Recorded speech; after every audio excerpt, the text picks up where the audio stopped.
In a post-apocalyptic world, a father and his young son go through a grueling journey over the span of several months on foot, their destination unknown, but they follow a road that shows the landscape of an ash-covered United States, which was blasted by an unknown cataclysmic event that resulted in the societal collapse and the extinction of almost all life on Earth. That's what The Road by Corman McCarthy, who is the known center of our story, is about. And here at the Museum of Apocolypsia, I'll be giving you 9th graders a tour about two similar events, the bubonic plague that happened in 1346 and all about what happened in Mr. McCarthy's autobiography in 2325 before civilization slowly built back up to how it is today in 3100. Now, these two events were similar in terms of themes for a few reasons, despite being so far apart. And the main reason can be stated in 4 words. Every man for himself. What does that mean? Well, oh man, I'm running low on medical supplies. Please, sir, help my sister. She's dying. Really?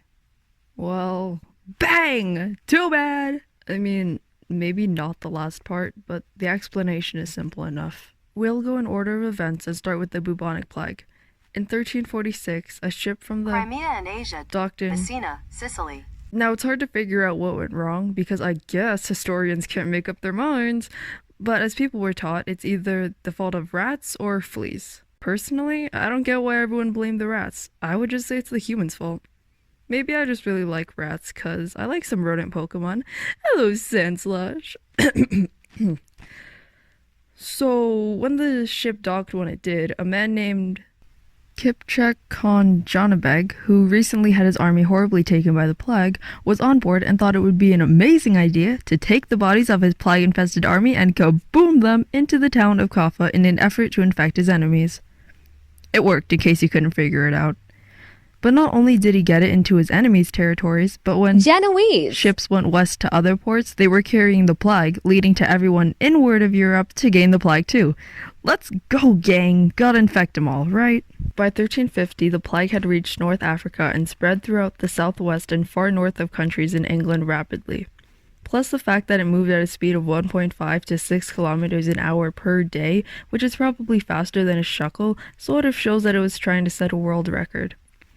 Now, at this point, some of you might be wondering, how did the people of the time react to the bubonic plague? Well, later outbreaks that happened from 1361 to 1375 caused a further decline in population. Due to that, there was a drastic reduction of workers, meaning they needed more people for labor, making wages rise dramatically by the 1370s. However, the British government's attempts to make adjustments after the Black Death by adding a poll tax didn't work out for him, as economic and social tensions rose and led to the Peasants' Revolt. If some don't know, the Peasants' Revolt was where a 10,000-person group made up of small farmers, skilled craftsmen, and laborers all went to London and demanded the heads of the people they blamed for the tax, which were the people of high class. This was actually the first great popular rebellion in English history. Despite that, though, I won't be talking about it anymore because this tour segment is getting long. And from all this information, there's no certain way about how the plague ended. Although it is possible that they decided to be smart and had the people uninfected quarantine and stay in their homes unless leaving was absolutely necessary, which led to people's systems to have a chance to develop a stronger immunity to the bubonic plague. But enough about the bubonic plague, it's time to yap about Cormac McCarthy's autobiography, The Road. As a quick note for anyone who didn't previously know this, an autobiography is a self-written biography of one's own life. So, basically, if I wrote a story about my loveless, delusional life, that'd be an autobiography. However, McCarthy's story isn't completely written by him, as his father wrote everything up until a few days before he died, and McCarthy finished it. But I guess it's technically still an autobiography. Mr. McCarthy wrote his book when he was around 13 years old, a little after he was found by a man in his family 3 days after his father died.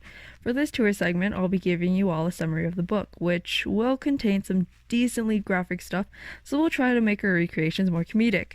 You got that? Yes. Of course. Our story starts with McCarthy and his unnamed father following a road with just their shopping cart, which has all their belongings. You know, food, tools, blankets, tarps, and for the fun of it, throw in a bunch of toys to pass the time.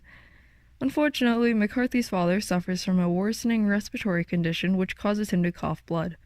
While the duo carefully search what's left of civilization, other survivors resort to rather, inhumane acts, to say the least. See, in the absence of agriculture, animals, and technology, our writer isn't afraid to describe to us how cannibalism has become widespread. For example, eating babies. The father and son pair constantly watch out for the armed murderers, the father reserving the last 2 bullets in his pistol for themselves.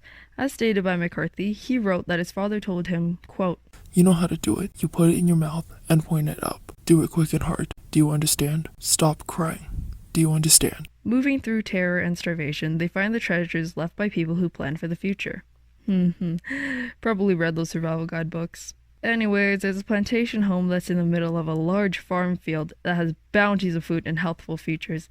A farmhouse with really stocked underground bomb shelters, which conveniently makes an amazing refuge when most needed by the McCarthys. Oh yeah, there's also a wreck of a sailboat that provided a first aid kit and a flare gun that saved our author's father's life.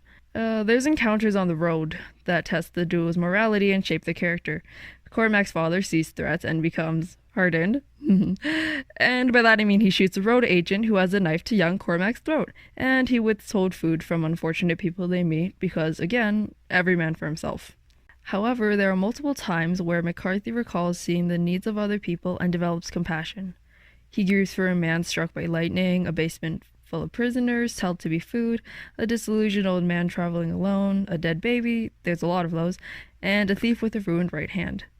When he sees a young boy, his mirror image, he wants to take the young boy with them. And soon enough, Cormac comes of the age on the road, forming his own conscience apart from his father's choices. It seems nothing could deface the empathy and goodwill that he wears for the world to see, and that's a good thing. Eventually, the two reach the coast, but after being shot in the leg by an arrow, the walk has broken Cormac's father's health. On his deathbed, he broke his promise to his son to never leave him, and despite everything, it comes to Cormac as a shock when he realizes his father doesn't have the heart to use one of the remaining 2 bullets to shoot his son and hold him in his dying arms. Cormac asks his father what he'll do without him, while still alone, and in his last words to his son, his father tells him that the goodness will find him. Cormac stays and sits with him for 3 days. Now isn't that emotional? But yada yada, who cares about that? We all know what comes next, right? I mean, I just said. Cormac goes back to the road with the pistol in his hand. The man comes, tells Cormac about his own family. The man wraps the father's body in a blanket, and Cormac mourns the death of his father for a long time before departing with the man. The wife welcomes the son with a joyful hug, expressing her gratitude that he is now with them. The end. So, usually, this would be the part where I show you all artifacts from the road, since that event was closer and isn't infected with the bubonic plague. Because even though we've had the vaccine for a while, I'm not risking anything. What do you mean? I got an artifact right here. Huh? Where'd you get the bloody arrow from? From Cormac's father's corpse? You robbed it over a millennium-old grave? It's an artifact from the time, is it not? You're insane. So anyways, that's all for the tour. I hope you all had a great time watching and that you all remember at least part of this. Bye-bye!